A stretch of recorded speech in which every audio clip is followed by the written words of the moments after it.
जहां किताबें बोलती हैं और कहानियां जिंदा हो जाती हैं।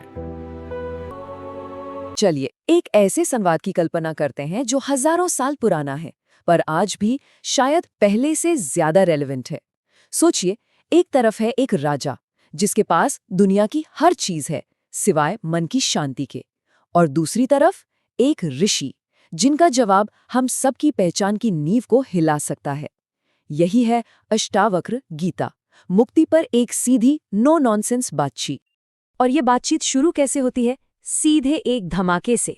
अष्टावक्र कहते हैं कि देखो, जो हम खुद को समझते हैं, ये शरीर जो पृथ्वी, जल, अग्नि, वायु, आकाश से बना है, वो हम हैं ही नहीं। अगर सच में मुक्ति चाहिए तो उस सेल्फ को जानना होगा जो इन सब चीजों को बस देख रहा है, एक विटनेस की तरह। मतलब पहली ही लाइन में पहचान का पूरा कॉन्सेप्ट चैलेंज हो गया। तो ये सवाल पूछ कौन रहा है? ये है राजा जनक।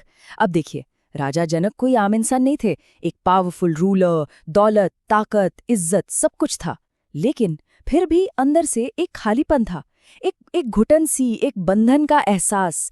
और यही बेचैनी उन्हें उस खोज पर ले गई जो सच्चे ज्ञान और असली आजादी की खोज है। तो वो पूछते क्या हैं? वो पूछते हैं वो सवाल जो शायद हम सब कभी न कभी पूछते हैं। ज्ञान कैसे मिलेगा?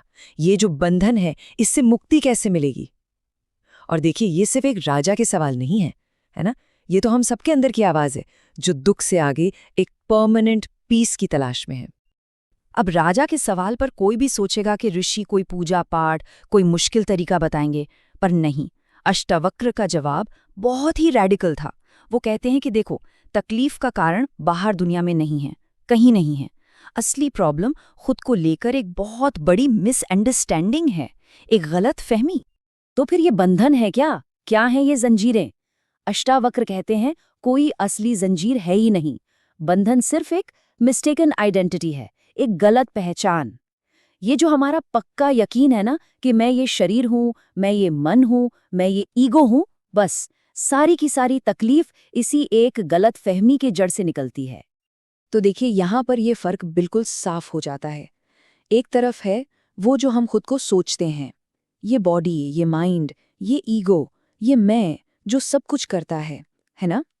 और दूसरी तरफ है वो जो हम असल में हैं, बस एक साक्षी, प्योर कॉन्शियसनेस, एक ऐसी अवेयरनेस जो कभी बदलती ही नहीं। और ये सिर्फ कोई फिलॉसफी की बात नहीं है, असल में यही वो खाई है जो बंधन और मुक्ति के बीच में है। इस पूरी गलत फहमी को समझाने के लिए एक बहुत ही कमाल का एग्जाम्पल दिया जाता है। सोचिए, अंधेरे में एक रस्सी पड़ी है और हम उसे गलती से सांप समझ लेते हैं, तो डर पैदा होता है, घबराहट होती है। पर क्या वहां सच में कोई सांप था? नहीं, वो तो बस रस्सी थी जिसे गलत पहचान लिया गया था। बिल्कुल इसी तरह ये जो ईगो है, ये जो मैं का भाव है, वो असल में है ही नहीं। वो बस हमारी चेतना की एक गलत पहचान है, रस्सी पर सांप का एक वहम। ठीक है, तो प्रॉब्लम तो समझ आ गई कि हम रस्सी को सांप समझ रहे हैं। पर सवाल ये है कि अगर हम शरीर, मन, ईगो नहीं है, तो फिर हम हैं क्या? असलियत क्या है?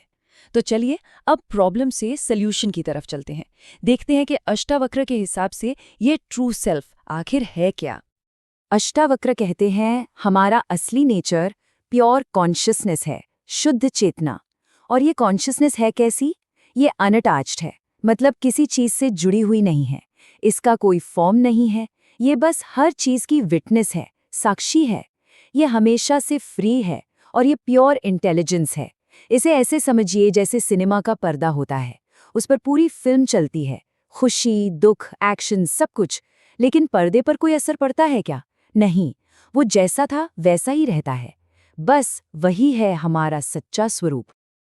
और यहीं पे सबसे पावरफुल बात सामने आती है। अष्टावक्र कहते हैं कि देखो, वो जो देखने वाला है, द सीयर, वो तुम ही हो, और तुम असल में हमेशा से आजाद हो। तुम्हारा बंधन सिर्फ एक है कि तुम उस देखने वाले को कुछ और समझ रहे हो। सोचिए, इसका मतलब क्या है? इसका मतलब है कि मुक्ति कोई ऐसी चीज नहीं है जिसे पाना है या कहीं जाके हासिल करना है। मुक्ति तो बस ये रियलाइज करना है कि आजादी तो हमारा नेचर है, वो तो पहले से यहाँ है। ओके, ये सब सुनने में तो बहुत अच्छा लगता है, पर सवाल ये है कि सच्चाई को रियलाइज कैसे करें? इसका तरीका क्या है? तो यहाँ अष्टावक्र एक रास्ता बताते हैं, और ये रास्ता कुछ करने का नहीं है, बल्कि पर्सपेक्टिव बदलने का है, एक शिफ्ट इन व्यू पॉइंट, और इसे ही कहते हैं साक्षी भाव। अब ये प्रैक्टिस सुनने में बहुत सिंपल लगेगी। स्टेप 1, अपने थॉट्स के विटनेस बन जाओ, मतलब जो भी विचार आ रहे हैं उन्हें बस देखो बिना जज किए, जैसे आसमान में बादल आते जाते हैं। स्टेप 2, अपनी इमोशंस के विटनेस बन जाओ, गुस्सा आए, खुशी हो, उसे फील करो, पर उसमें बहो मत, बस देखो। स्टेप 3, अपनी बॉडी की सेंसेशंस, जो भी हो रहा है उसके विटनेस बन जाओ। और आखिर में स्टेप 4, इन सब के पीछे जो एक शांत अवेयरनेस है जो बस देख रही है, बस उसमें आराम से टिक जाओ। यहाँ एक बात समझनी बहुत बहुत जरूरी है।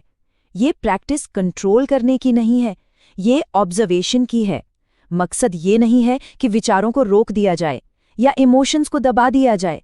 नहीं, लक्ष्य बस इतना है कि उन्हें आते जाते देखा जाए, उस साइलेंट अवेयरनेस के बैकग्राउंड में जो हम असल में हैं। तो ठीक है, जब ये रियलाइजेशन होता है, जब ये साक्षी भाव सध जाता है, तो होता क्या है? एक लिबरेटेड इंसान का एक्सपीरियंस कैसा होता है? अष्टावक्र कहते हैं कि ये कोई फ्यूचर की बात नहीं है कि मरने के बाद कुछ होगा। नहीं, ये experience right here right now available है। सबसे पहली चीज, एक गहरी अटूट शांति। और ये वो वाली शांति नहीं है जो किसी अच्छी चीज के होने पे मिलती है और बुरी चीज होने पर चली जाती है। नहीं, ये वो शांति है जो सर्कमस्टेंसेस पर डिपेंडेंट नहीं है। क्यों? क्योंकि ये कॉन्शियसनेस का हमारा अपना नेचर है। इसके बाद एक्सपीरियंस होता है अकर्ता होने का, मतलब नॉन डूअर का। इसका मतलब ये नहीं कि काम करना बंद हो जाता है नहीं, काम तो शरीर और मन से होते रहते हैं, पर अंदर ये एहसास पक्का हो जाता है कि मैं करने वाला नहीं हूं। ये एक ऐसी फीलिंग है जैसे लाइफ अपने आप हो रही है, उसे कोई मैं चला नहीं रहा। और आखिर में द अल्टीमेट रियलाइजेशन कि आज़ादी कोई इवेंट नहीं है जो कभी फ्यूचर में होगा। आज़ादी हमारा इटर्नल अनचेंजिंग नेचर है। मतलब कोई इंसान आज़ाद होता नहीं है, उसका होना ही, उसकी वेरी बीइंग ही आज़ादी है। तो अष्टावक्र गीता कोई रेडीमेड आंसर की किताब नहीं है, बल्कि ये तो पूरी की पूरी इन्वेस्टिगेशन को बाहर से अंदर की तरफ मोड़ देती है, और आखिर में ये हमें एक ही सबसे गहरे सवाल के साथ छोड़ देती है कि ये मैं कौन है? कौन है जो ये सब कुछ एक्सपीरियंस कर रहा है? और शायद इसी सवाल का जवाब खोजना जिंदगी की सबसे बड़ी खोज है।